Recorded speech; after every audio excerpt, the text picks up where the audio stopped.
కరడుగట్టిన నేరస్తులు రాజకీయాల్లోకి వచ్చి రాష్ట్రాన్ని లూటీ చేశారని ఆరోపించారు సీఎం చంద్రబాబు.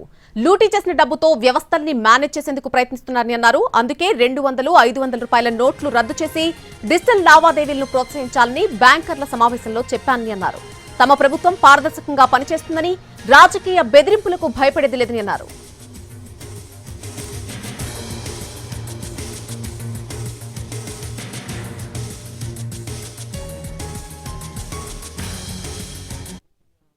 కరుడుగట్టిన నేరస్తులు వచ్చి రాష్ట్రాన్ని లూటీ చేసి ఆ లూటీ చేసిన డబ్బులతో ఎక్కడికక్కడ బ్రైవింగ్ ఇచ్చేసి వ్యవస్థలకే ఒక ఛాలెంజ్గా తయారైపోయారు.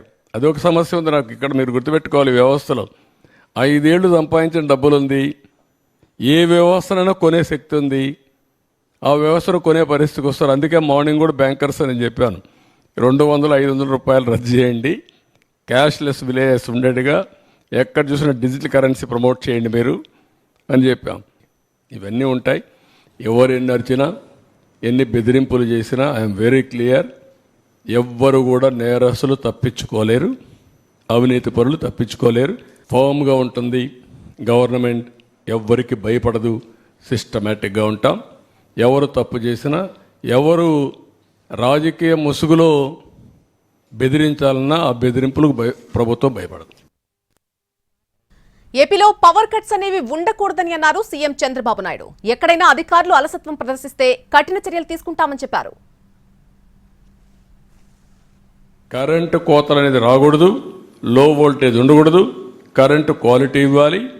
దట్ నిన్న మొన్న కూడా కొన్ని కంప్లైంట్స్ వస్తున్నాయి. You alert everybody by taking teleconference and video conference.